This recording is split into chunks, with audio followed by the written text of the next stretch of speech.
From the St. Francis Yacht Club in San Francisco, this is the Wednesday Yachting Luncheon, hosted by Ron Young.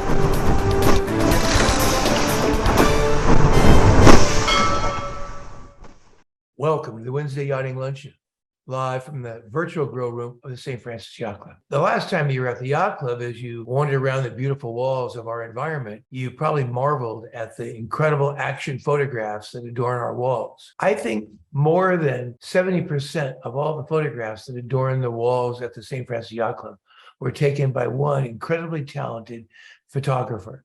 And while his skills are totally professional, he's charged us not a cent because he's a good buddy and a member of our yacht club. 501c3s live on the great energy of volunteers.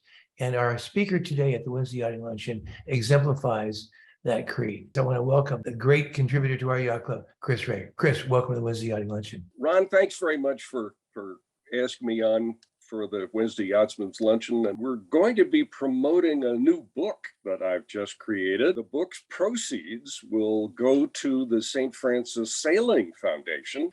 And so we're going to spend a few minutes today looking at some of these photos. I thought we'd start with the cover and the back cover of this book. I thought we'd start with some stats on this. The book's 100 pages long. You can usually get between 4 and 6 pictures on a page.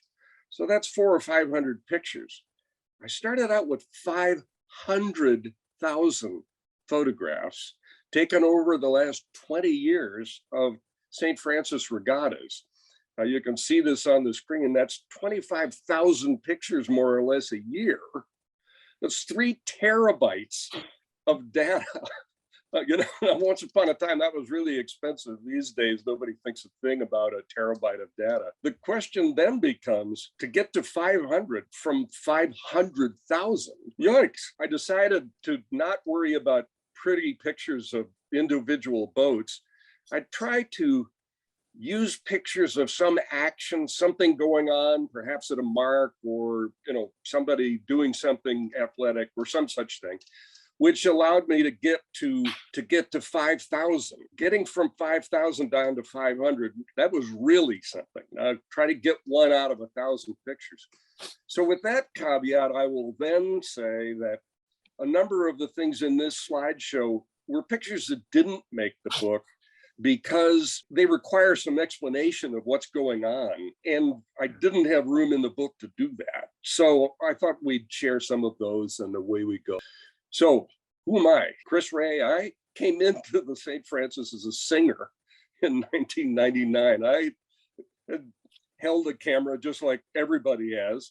And back then, 1999, you'll recall that a cell phone camera wasn't what it is today. Everybody's got a better camera in their pocket right now than I started out this whole effort with. So everybody can shoot a movie anytime they want these days. A longtime member of the Yacht Club, Tom Milan, who was a very fine photographer and whose family was in the business in San Francisco for many years. Early pictures of the Golden Gate Bridge being built and the Pan Am Clippers were all taken by his uncle and his dad as part of that studio. And as a way to offload some of his responsibilities as an associate member of the St. Francis, he was hoping to find people to shoot social events at the club so he and his wife didn't have to do that. Once he taught us how to use our cameras and what was involved, I got out, started taking pictures off our race deck, and right in front of the grill room, all of a sudden I got hooked in a really strong way. Here are the roots of my addiction, my earliest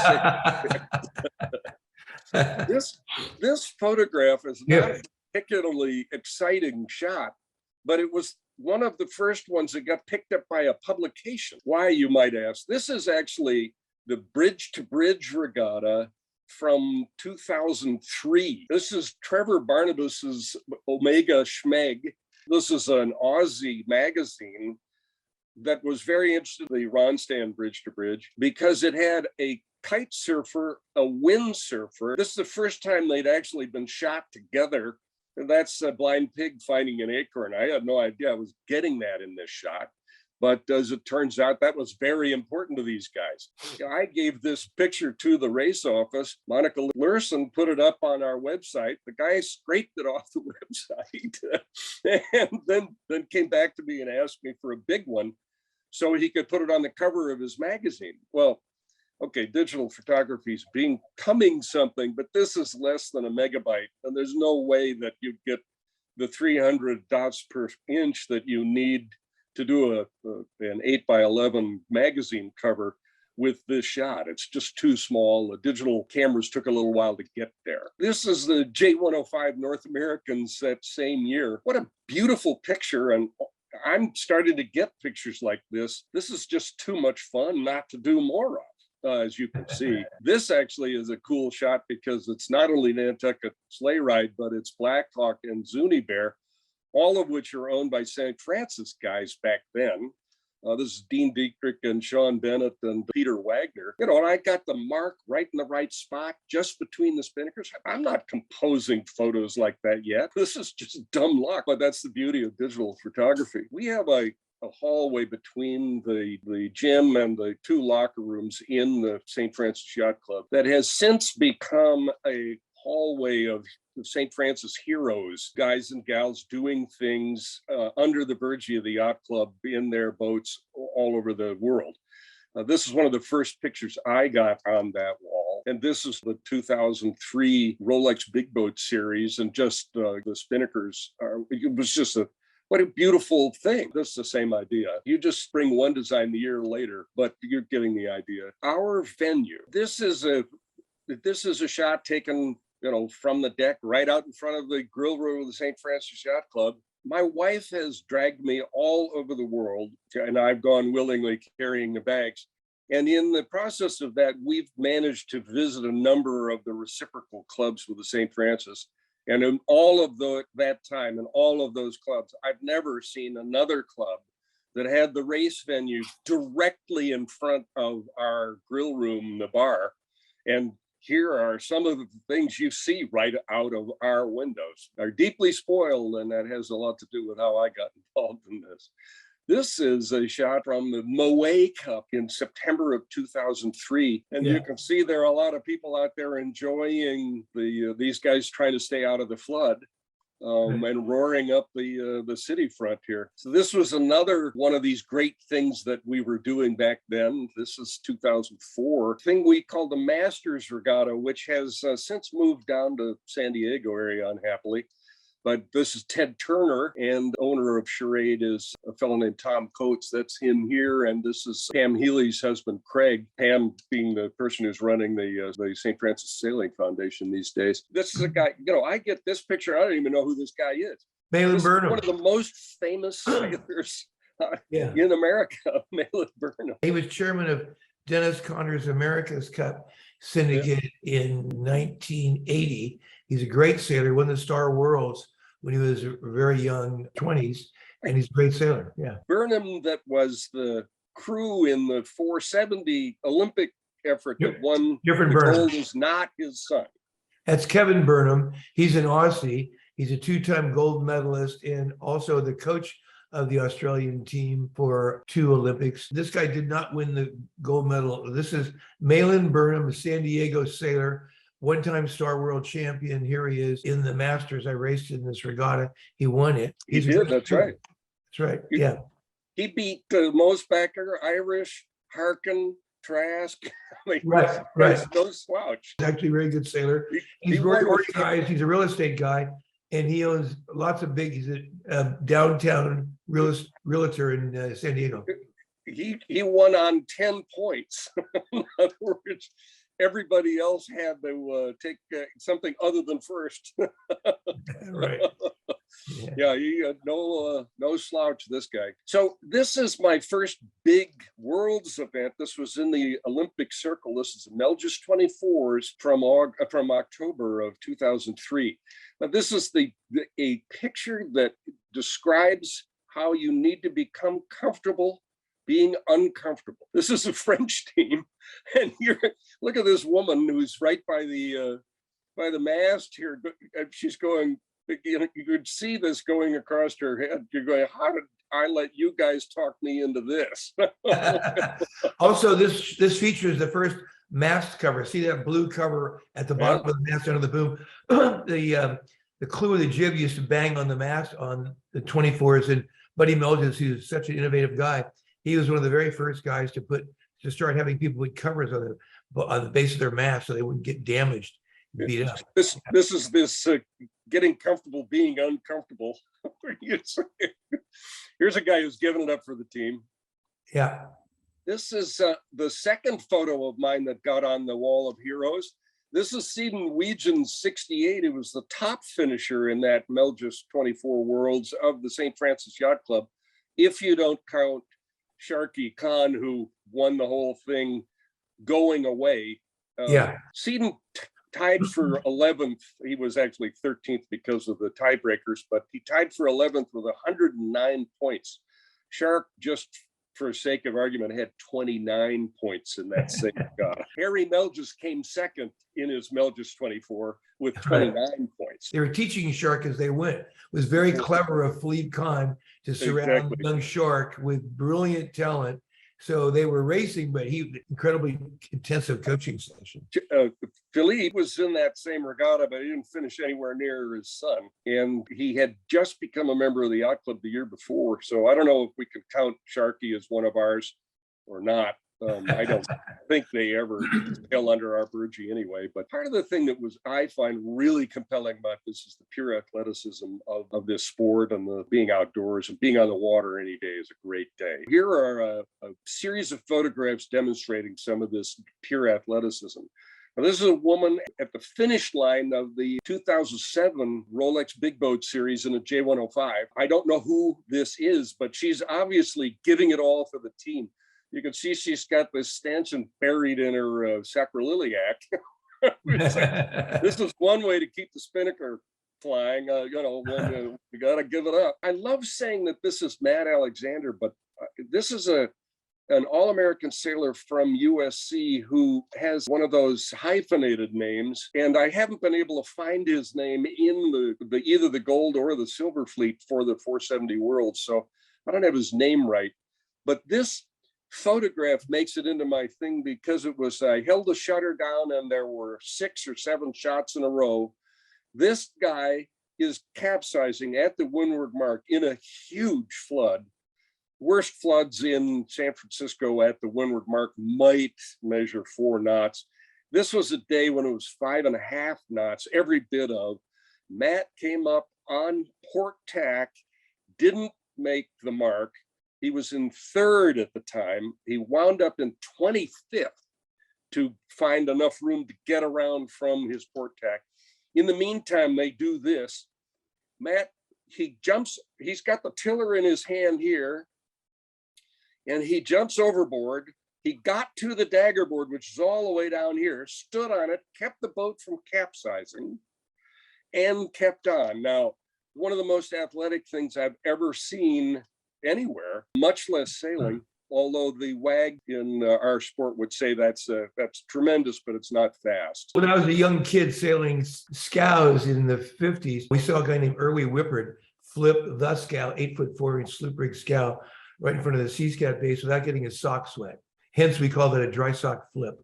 And that became one of the requirements. You had to flip the boat, get to the top of the mast in the water during the race to consider that you actually not only rounded the marks, but flipped your boat. And what you're seeing there is an incredible adventure among dinghy sailors, all of them. When you realize that you've lost it, you got to quickly get over the boat, get on the board, flip it back up with leverage, and keep rolling. And you're right, he looks like he's hiking out from the early starboat days. In the 40s, 50s, and 60s, people hiked out. This is the way people used to hike out back when. That's the way people, that's sort of like he's a little overboard too much, but people used to straddle the rail and hike out like that.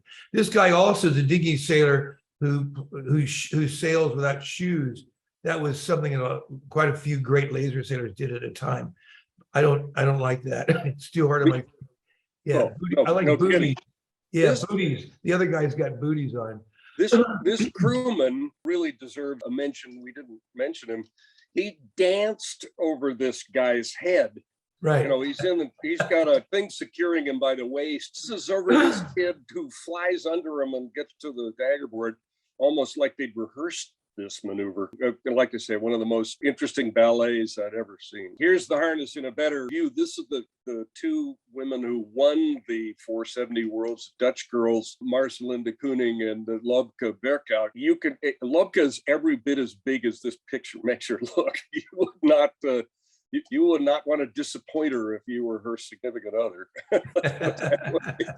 This is a great shot, Chris, because this whole education is shot. Notice that her left hand is holding what we call the wire. That's her trapeze, and it's connected into her harness. When she jives or tacks the boat, she has to disconnect from the harness, in this case on the port side, get under the boom and reconnect on the other side, all doing this while she's letting go of the jib and bringing in the new jib underneath the boom. It's like a ballet, you're right.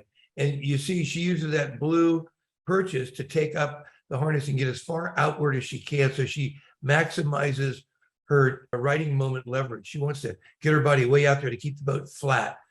Her boat is a faster boat. By the way, that look, that is really a good racy look. She's almost perfectly straight. Most people don't realize that in a two-man boat, both sailors have to be incredibly good, not just athletic as you're referring to, but she's also looking for and talking to the skipper for puffs, other boats, all kinds of stuff, waves, all that sort of stuff. So she's got a very attentive look on her face, because and the right hand she's holding the jib in. So this is quite an adventure. These kids are good. This is clearly excellent form. Notice also the tiller in the hand of the skipper, fingers on top, thumb on the bottom. That's the look. So this person is like almost a training photograph to show young sailors. This is during the Laser 4.7 Worlds from 2011.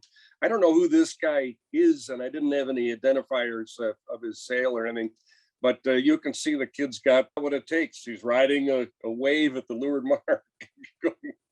That's right. A great place to capsize, and a bunch of guys did. This is our own many-time world champion, Johnny Heineken, on a kiteboard in the Kiteboard North Americans from 2013.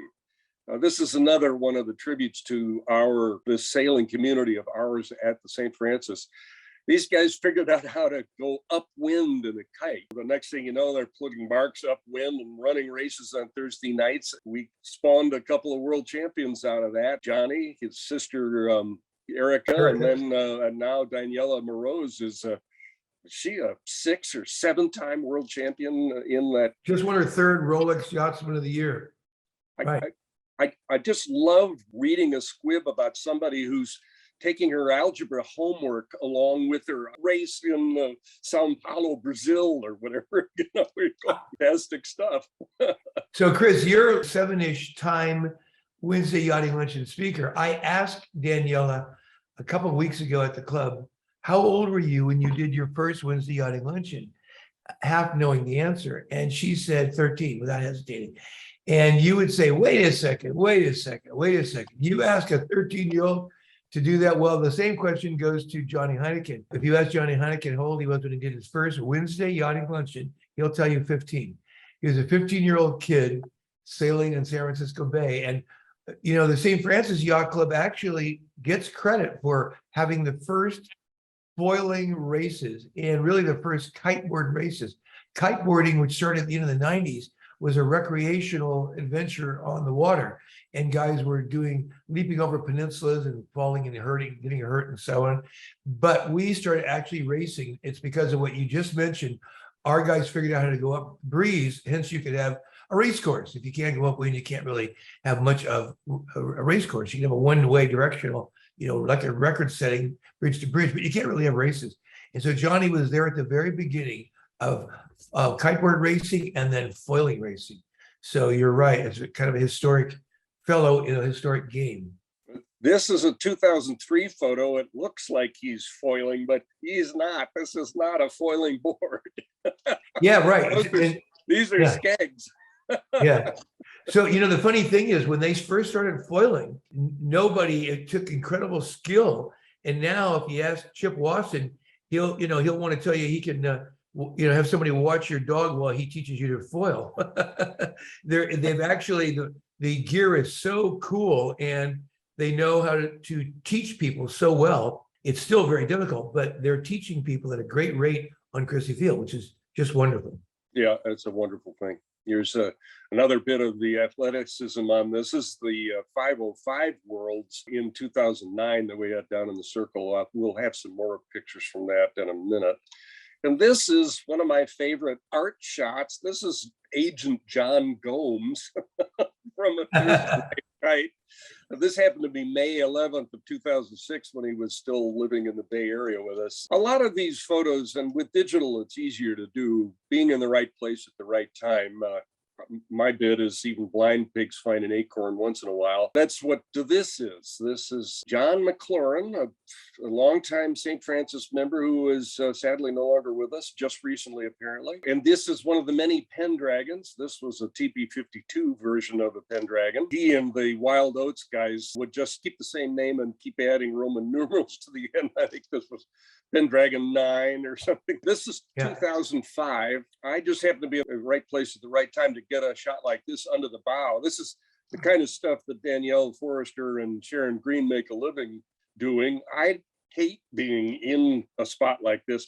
I don't want all the sailors flipping me off in every photo. So I don't get this shot very often, but this was one of my first main sheet covers, and you can see why. It's it's a really exciting shot from the Big Boat series. This is a location you can't get to easily anymore. You've got to drive through the tunnel to get to the Marin headlands now, because the traffic fathers in San Francisco and in Marin, who are constantly making life difficult for old guys like the two of us. You can take a bike up here now, but I'm not going to get up the Marin headlands on a bike anymore. So this is the other side of the Golden Gate Bridge, shooting back at the St. Francis in the middle of the Big Boat series. This is the 16th of September of 2005. This also was a cover on the main sheet. This is a landscape, but by now the camera's footprint's large enough to crop to a portrait shape and still have enough density to be on a cover. This is just one of those, you see something like this and go, wow. And I would also point out that here's our St. Franny Yacht Club, and you can see the grill room right here, and all of this is going on right in front of one of the great racing venues in the world, with a daily westerly breeze that may get to 20 knots, maybe higher, almost as reliably as the sun rises and sets in the east and the west from the beginning of March, almost reliably through halfway through November. Who could ask for anything more from a standpoint of the perfect venue? So what's amazing to me is that you're like 5 or 6 miles away. Yeah, it's a long and you're lens. shooting this. What kind of equipment would give you this image, such a clear image that far away? The challenge always is a couple fold in shooting out. Well, shooting outdoors, you're probably going to have enough light unless you've got a heavy fog like we happen to have today, in which case you might have to fool with it a bit. But for the most part, you're looking at a sunny day here, so you're going to have plenty of light. Next question is going to be camera shake and how do you get a crisp image. I fix that by cheating. I just set the shutter speed as the most important thing, and I run it way up. So this might have been taken a thousandth of a second. So my hands shaking isn't going to matter. Okay. I also use a monopod quite frequently. That's the single-legged tripod, just because I get too tired to hold this big lens up. And this was a 500 millimeter lens. This is a Tamron lens that was 100 to 500 zoom lens. The latest version of this is like a 90 to 600, which is what I'm using these days. That's quite a lens, but with a monopod, you can end getting your shutter speed up.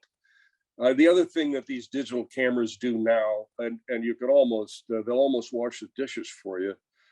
These cameras, you can set the what we used to call the ASA, which used to have to do with the speed of the film. We don't have any film, but you can crank the ASA way up and you can almost shoot indoors as though it were daylight.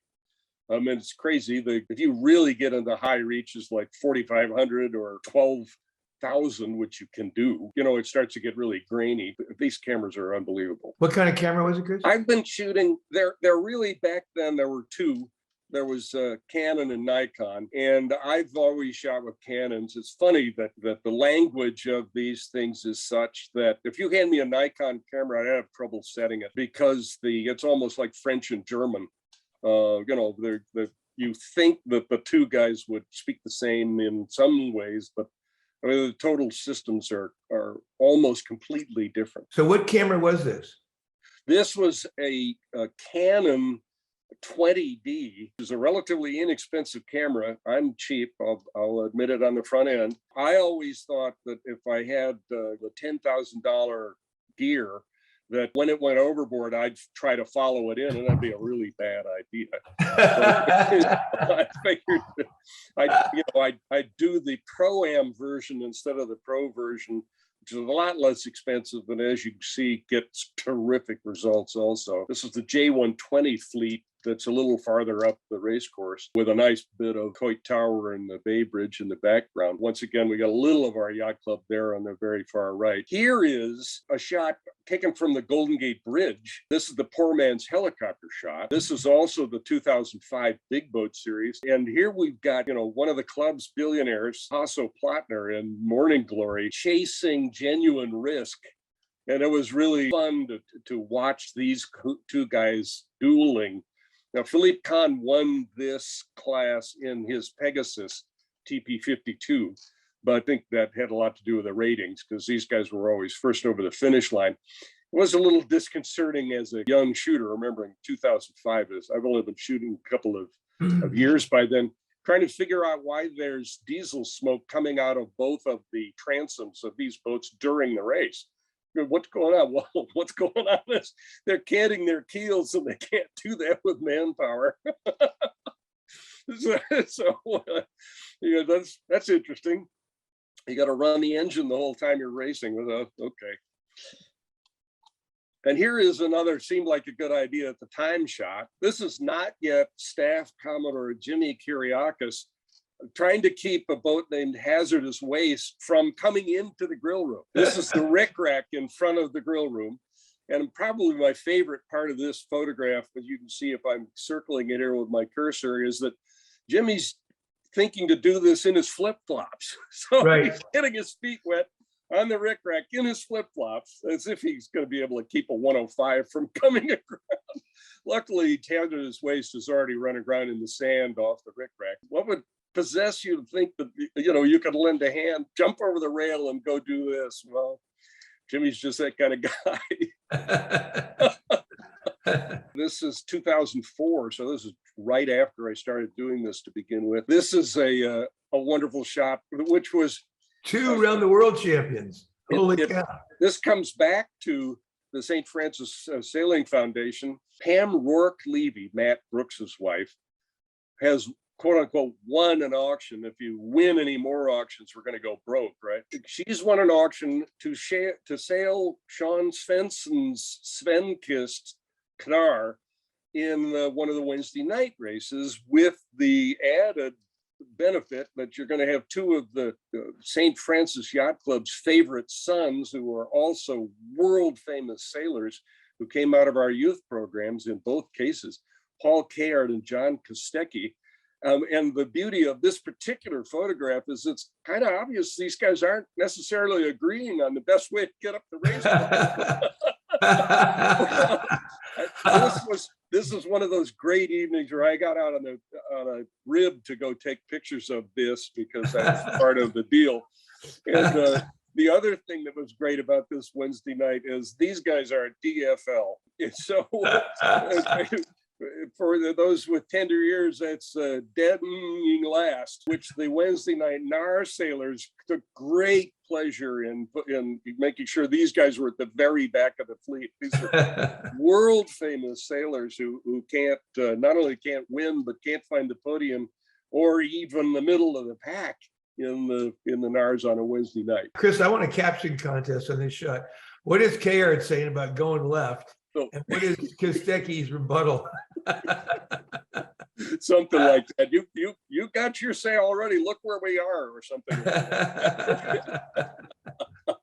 Now, this is another one of those right place, right time shots.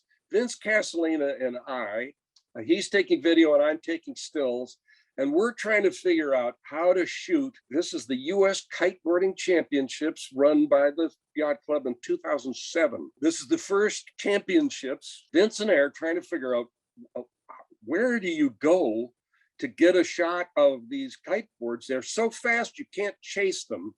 So you have to figure out in advance where you want to set up and, hope they come to you.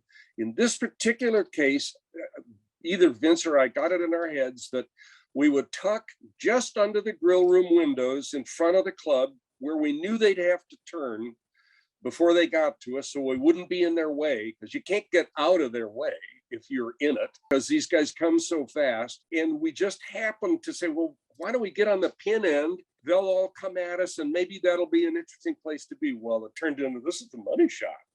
You're just going just between Vince and I, you'd think we'd know where to go. But this was, as it turns out, this is a great place to have gone. This is the money shot from the 2007 U.S. Kiteboarding Championships. Now, this is the same bunch foiling this is 2018. This is now it's the Hydrofoil Pro Tour. So this sport's grown up a lot in the last 11 years. You can see all these guys, they're looking pretty, that you get some guys starting when they could. These guys have all started right on the gun with our committee boat right in the middle of the photograph, and you'd see everybody, they've got it together here. They really have learned how to, to get a fast start here. Let's see now. This is, we were talking about this earlier, this business about getting under the bow. Sharon and Danielle and Carla were so good at. Here I am getting under the bow inadvertently. Grant Settlemeyer was kind enough to take me out on his bayliner, and so we're sitting on the bridge of his bayliner. And Grant's paying attention to the race and not paying attention to the fact that the flood is pushing us down into the race.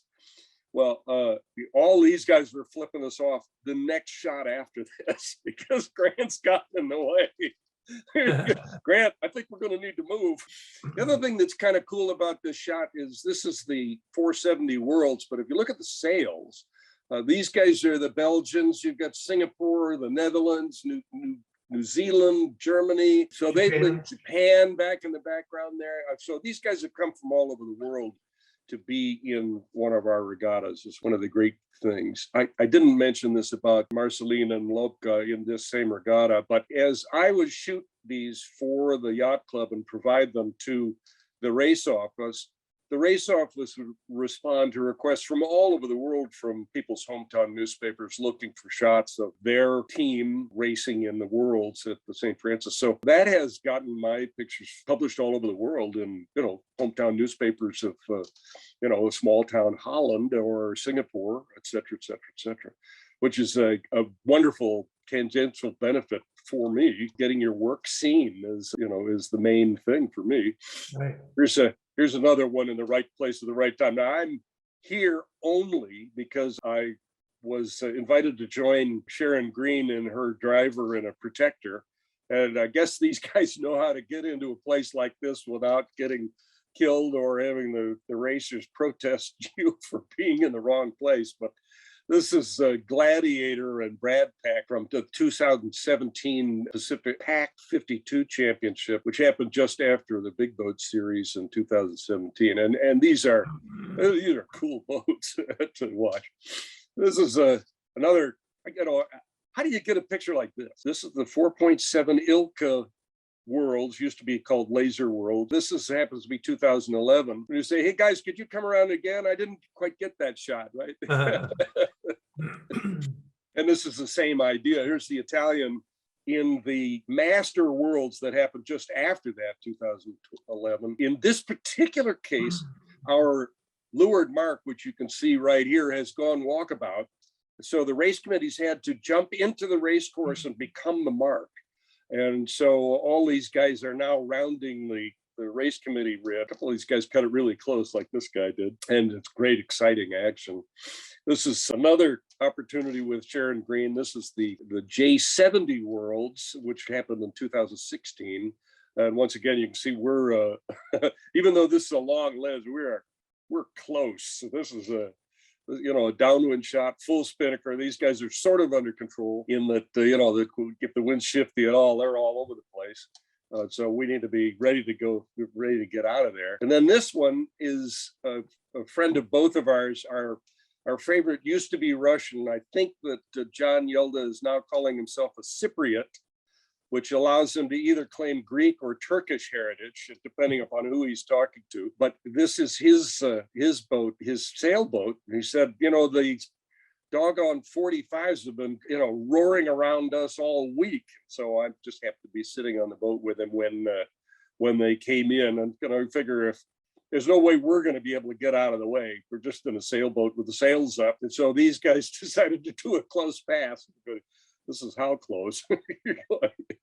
This particular one I'm safe in because I'm on the WYL Stewart in the circle at the Far 40 Worlds from 2004. So I'm on the foredeck of the Finnish boat. So these guys can get close, but they can't get too close. So I'm safe here with these guys. You can see the 01 boat here is a Japanese entry. So these guys are, an all Japanese crew for the Far 40 Worlds. Boat 23 is on starboard, and boat 01 has to stay clear of boat 23. So all the guys on the boat on the right side, 23, they're looking over at 01, and 01 might think they can cross and get, to the left, but they have no rights.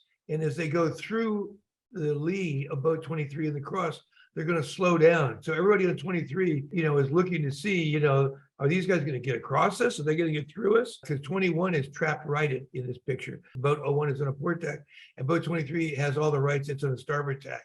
So this is a Gotcha. quite an exciting moment in the race. It's got a long lens, so these guys aren't as close as you might think. But I'm on the foredeck of the finish line. So there is not going to be much room for these guys to do anything. If 23 wants to come this way toward us, one might get squeezed off the line if that's still legal. I don't know.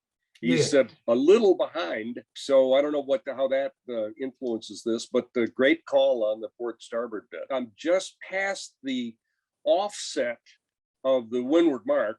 They've been around the windward mark. They are now coming to the offset, and so they're going to head away from us. We're on the other side of it.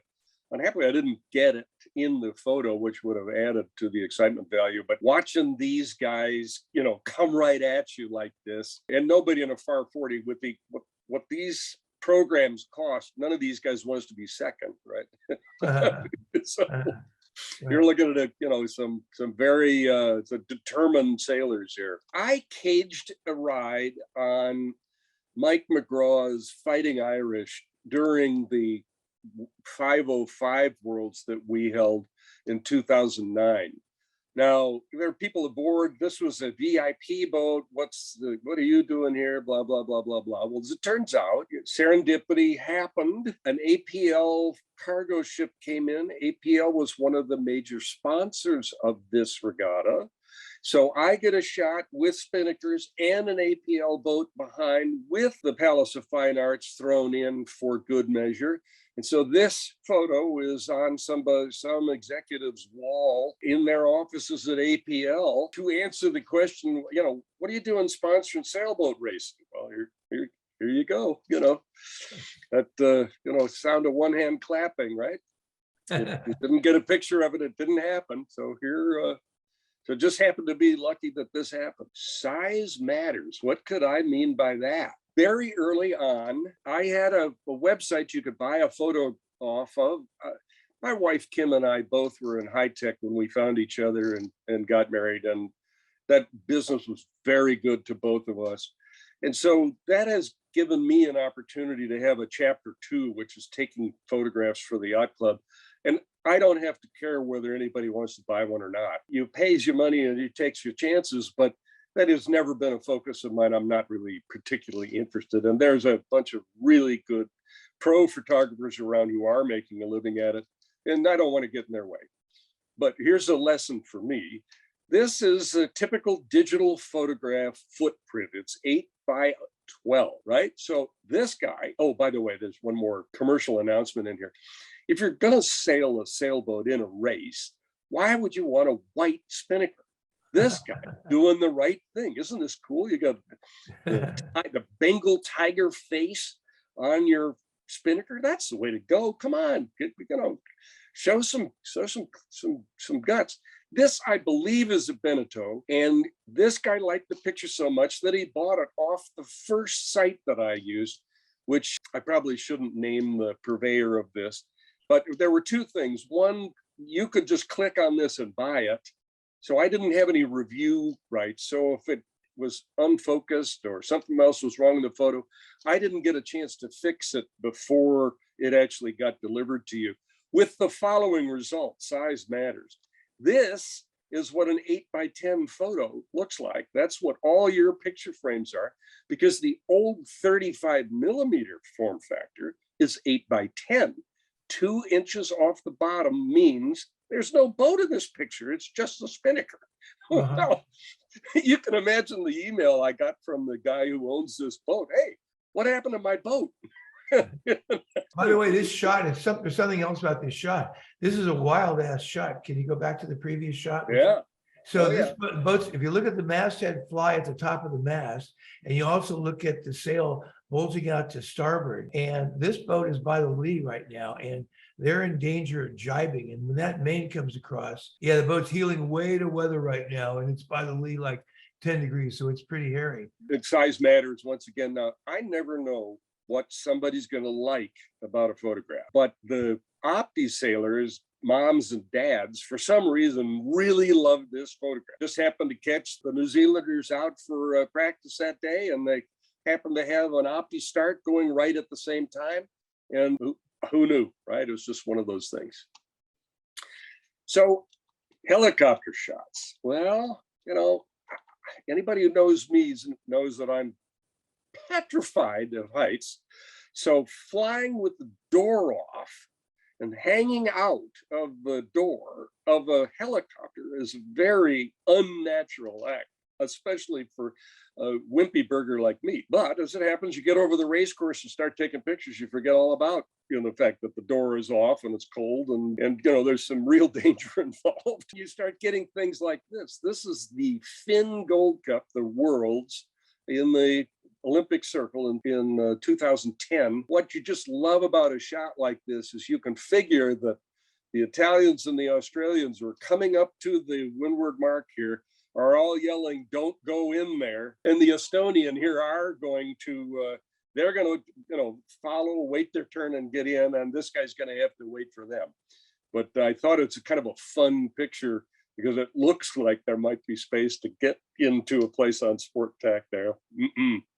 So look at the current, huge flood on the buoy, big flood on the buoy. And you're right, the Aussie is going to have a tough go of it because the Italians sailing down on him to try to block his breeze. The guy from the Netherlands, 60, he's not happy, but the Aussie 223, he's a happy boy because he's on starboard and he can stay clear. And so you're right.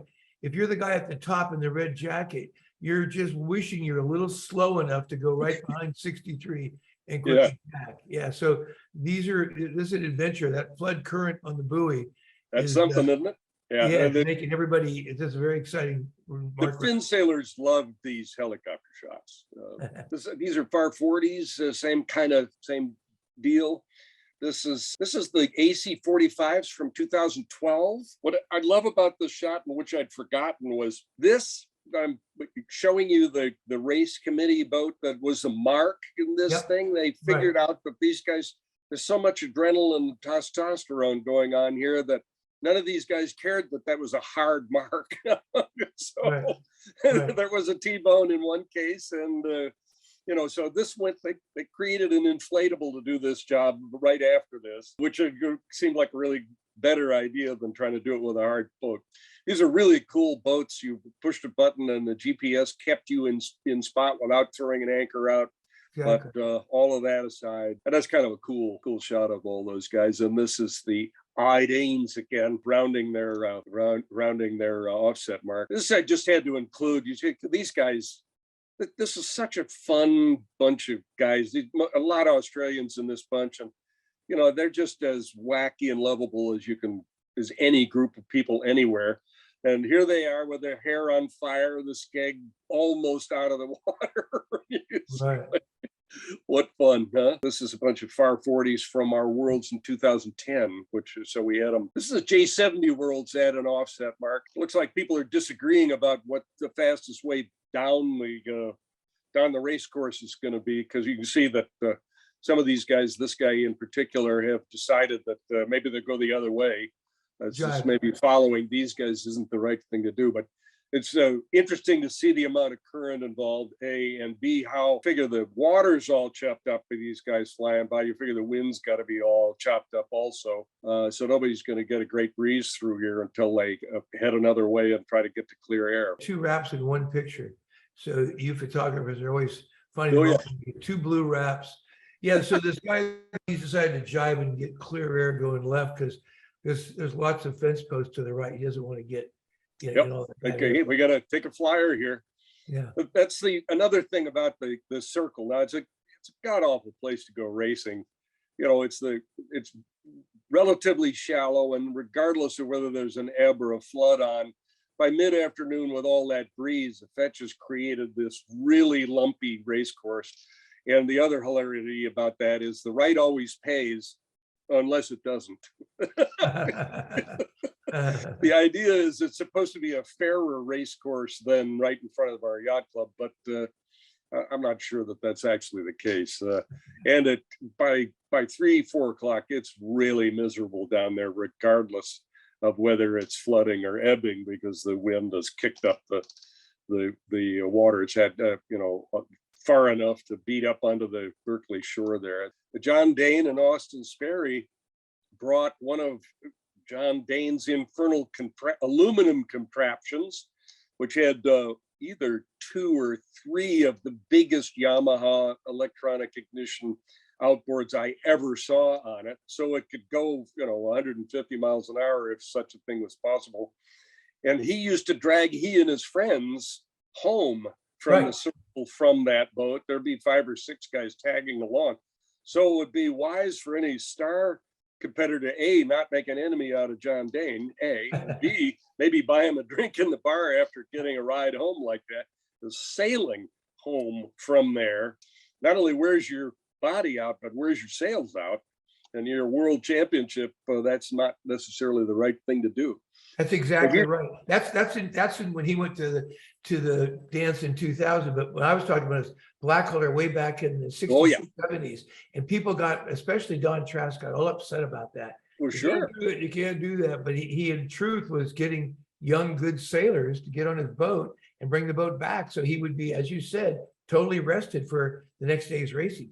Or more rested than the other guys. Yeah. This is the end of the helicopter shots. I mentioned that I hated hanging out of the door, and when you get over the race course, you totally focus on what you're shooting, and so you're not, or I'm not scared until I put my camera away and realize that I'm hanging out of the door of a perfectly good aircraft. This shot, I didn't see this guy at all. I did not. This may very well be Danielle Forrester in this bird. I did not see him. I'm shooting the AC-45s who are lining up in front of our yacht club and Larry's big Oracle tent down in the parking lot there. You can see we got quite a good crowd in the front of the grill room there, etc. And these 2 guys are making a race out of this. And like I say, I didn't see this helicopter until I review this photo later, and I realized that this guy's in our shot. What? This is like way too close to be to another aircraft, but obviously he's looking for the same shot we're looking for. I'm glad I didn't see this guy while I was up there. So going from there, I get a drone in 2015, and so I start getting shots like this without the $600 an hour helicopter fee. So I'm starting to get shots like this with the drone, which is great, and people love these. This is here's a Wednesday night at our J-22 regatta. Nobody's going to fly a helicopter to get shots like this. The drone's particularly good for this kind of stuff. You wouldn't want to be there with a helicopter. You're going to create so much disturbance with your rotors that they're not going to be able to sail their boats without thinking about the impact you're having on them. Where this with a drone, they wouldn't even notice you were there. They might hear you, but nobody's looking up. So I'm doing this without disturbing them. Great way to see match and or team racing stuff. That's great to do with a drone. Now, I've done a bunch of shows for the Wednesday Yachtsman Luncheon focusing on carnage. People just seem to love it. And so here is a few examples of it. This is the first carnage shot I ever got. This is an Express 37 named Bullet with the strut showing. So this guy's really showing us her bottom here.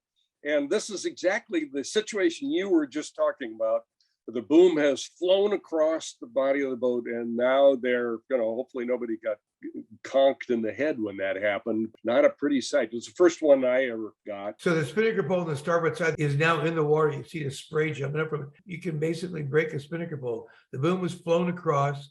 We're looking at it had been until a moment ago, the lee side of the kite. The pole that had been attached to the weather side is now the lee side. So this is like genuine adventure right now. These guys are trying to figure out just what's going on. Not a perfect situation, nor is this.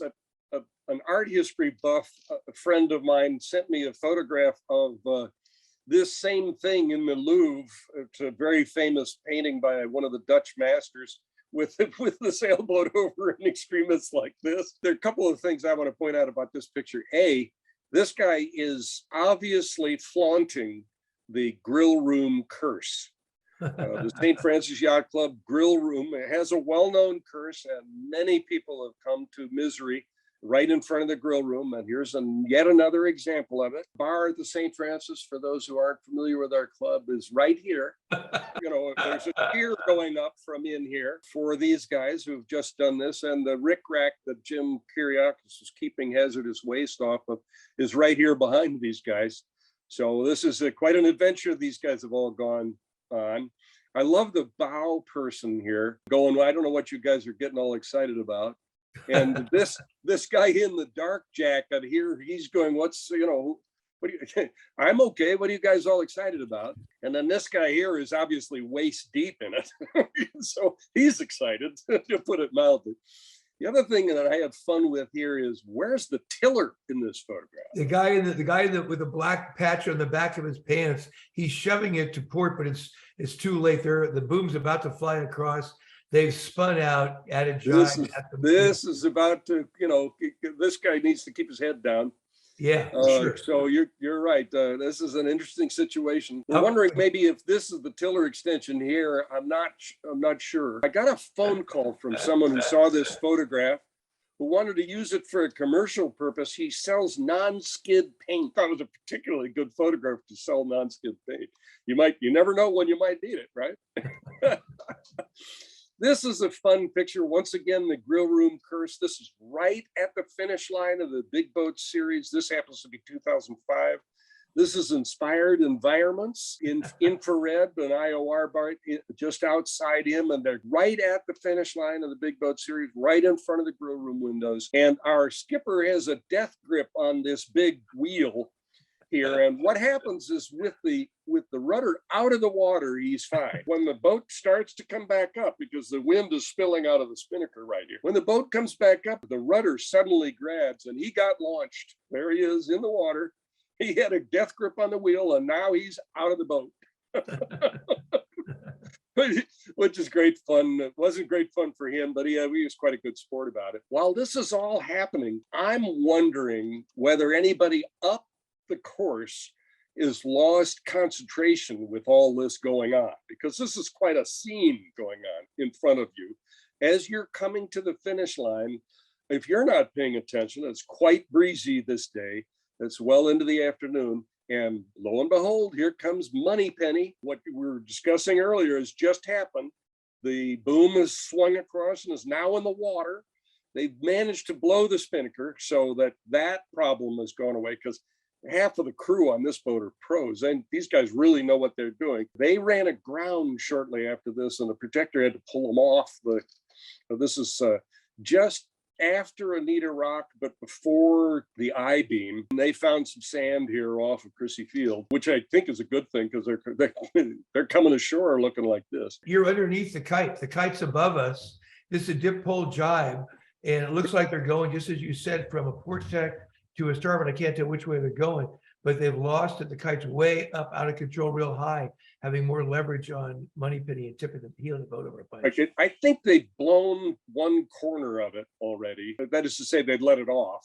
Yeah, but see the kite, see the poles down in dip pole mode. So right here. Yeah. But you see, look upper left, the dark piece of line. It's pretty hard to tell exactly what's going on. But this is not what they had in mind. Yeah. This is like I say, a bunch of guys who know what they're doing. Right. And the finish line is not left of here, it's right of here. So these guys are, in full extremis now. And the boom has swung across and is now in the water, but they were on the other tack before this all happened. See the line coming from the tip of the boom upward. Yeah, that's connected to some sail up in the air, likely a spinnaker. Can't be anything else up there as a spinnaker. Right. And take a look, yeah. But as you can see, it's not taut anymore, because they let go of one corner of it. Well, so it's now it's straight out. Yeah. If you look up, you see the horizontal dark line up there. That probably was the guy. They could have been trying to come through. In other words, they could have let the pole down from starboard, and they're coming through. The pole got there, but they lost control of the kite. And this just happens to be right place at right time, 2017, the San Francisco Classic. So this guy was headed to the Berkeley Circle and back. And I don't know, that this was going to be a momentary delay in his trip. This you may recognize, because it happened during an event we have at the St. Francis every year called the Big Sail. Perhaps you can explain why this is October 16th instead of November 16th. Normally the big game is halfway through November. This time it's halfway through October for some reason. They were out practicing, and I was filling time between heats in the Big Sail, which, as you know, I founded it at the Yacht Club along with Jim Mullen and Jaron Leet. The three of us are the founders of it. And I was talking about what's going on with the AC boat practicing out there. And I said, whoa, they're deep, deep, deep. They could easily flip the boat. And literally, as I was saying it, they literally flipped the boat. And that boat also went out the gate in the ebb. And this was a very, very difficult problem for them, because once the boat was broken, it took incredible energy and time. It hurt them like 5 weeks to get the boat back together and so on. So this is a hairy experience. You're right. This particular thing was an example of, I'm in the club putting my cameras away, having shot the Big Sail with you guys, and all of the air went out of the club at once. And I'm going, wow, what just happened? And I glance out the grill room windows, and this is going on. So, time to put the big lens on this thing. As you say, you could see that the wing is broken here in a rather nasty way. And like you say, it drifted out the gate, and it had all kinds of problems. I got this picture and sent it to some folks I thought might be interested in it. Tom Eamon tells me he was in New York when he got that email from me, and he told me I had a worldwide exclusive. Now, that's not something I ever paid attention to, but there's my first worldwide exclusive, I guess. The flap is ripped off the back of the sail. That's what I think they call it a wing, don't they? Yeah.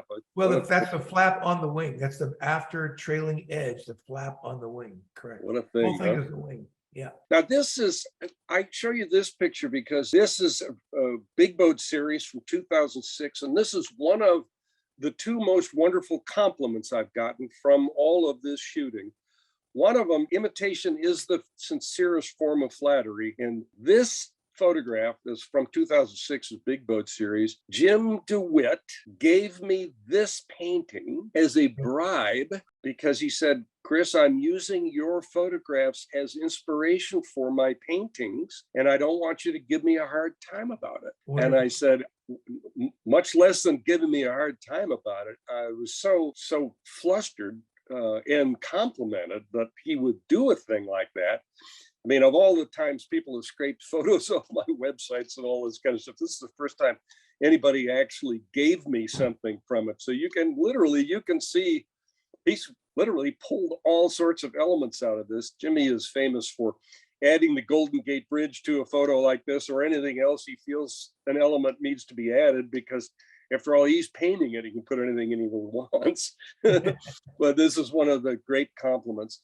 One of the other great compliments I received was from a bowman who of the 105 fleet, who can no longer do that work because his back has given out on him. But he said he was standing at the bar commiserating over some disaster that had happened on the race course with a friend who told him that he was right next to him with that, and he overheard him say, boy, when they were putting their kite in the water at the leeward mark, we were saying, boy, I hope Chris Ray's not around.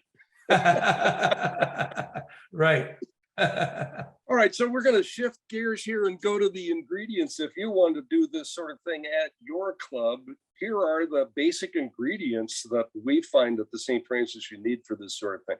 Hey, you need some willing shooters who are willing to burn up a weekend being on the water, taking pictures. Big high definition TV screens are easy. Every sports bar's got them, and so do most clubs anymore. Everybody's got them. The web and social media thing is a fairly obvious thing. Once you are taking the pictures and have the digital footprint, getting into your traditional publications, in our case, the main sheet and our web blast, the current, is a fairly easy thing if you're promoting an event that you're having, or just your yacht club in general. Those are fairly easy things to do. A more difficult part of the recipe is the St. Francis is blessed with a volunteerism streak. We were putting together a thing for the city and our lease renewal with San Francisco some years ago. And we put together some stats which showed things like the St. Francis regularly benefits from 7,500 volunteer hours a year of people on the water and people in the race office, et cetera, putting on these racing events for every kind of thing, from a windsurfer all the way up to these mega yachts and everything in between, youth sailing, old guys sailing, and old gal sailing, et cetera. And that is a piece of the magic, that a very important ingredient. And last but not leastly, a scenic local race course doesn't hurt one bit, as I think my slideshow has demonstrated. And last but not least, old guys love pictures of themselves. So when you're showing this kind of stuff on the big screen, you get responses like this sort of, this guy just before the Rolex bridge to bridge race. Well, here's the book, and once again, I'll plug that the profits from the sales of my favorite yachting photos the profits go to the St. Francis Sailing Foundation, which benefits our youth sailing programs and our Olympic hopefuls programs. This is how you get to where the book is. This is a QR code. If you are at all interested in this, you can get this from the Wednesday Yachtsman's Luncheon replay on YouTube, or you can take a picture of it now. And then if you're interested in my website, racing is one of the things I'm interested in, but there are many other things. If you're interested in my website, you will find blue angels and butterflies and some of our trips, et cetera, and which you may find interesting. And that can be found at this QR code, same thing from the rest. And that's all she wrote, Ron. How many days a year are you shooting on the water these days? That's a great question. And the answer lies somewhere in our first regatta is the first weekend in March. And we have almost a regatta every weekend during the summer. And our summer ends with the big sail halfway through November, usually. And so most weekends, yours truly will be trying to cage a ride either from a friend or somebody on race committee to get out amongst them and create the photos that you see in this book and the slideshow. Wow. So how many days? How many days? I'm not sure. Take a guess. Is Yeah, it good, 50, good question. 60? That's if you figure there are 52 weekends in a year and half of them are summer, you're talking about maybe 20 days or maybe more, depending upon if we have a world championship event that might take 3 or 4 days to run. So it might be out for 3 or 4 days of that. And the St. Francis is usually good for 1 or 2 of those a year as well. So I don't think it'd be a stretch to say that there's 20 to 30 days a year. I think, and you might be even more, since you're out there Saturdays and Sundays and during the week. I wouldn't be surprised if you're on the water 50 days a year. But I just asked the question because it's such a service to our club to see you there Wednesday nights and on weekends, and holy moly, every major regatta you're there. If you go backwards, I suppose, roughly 25,000 photos a year for the last 20 years. If I take 500 photos in a day in a session, that 50 number is probably right. Not far off. Wow. So Chris Ray, great photographer and servant of the St. Francis Yacht Club by the fact that you cover almost every wall in the club with beautiful photographs of our sailors doing what we love to do the most, race. General all-around good fellow at the bar. Thanks so much for sharing your art and your enthusiasm and your great thoughtful spirit with the Wednesday Yachting Luncheon. Thanks for having me, Ron. Like you say, any day on the water is a great day. So thanks, man. Okay, man. Thanks so much. With that, we adjourn.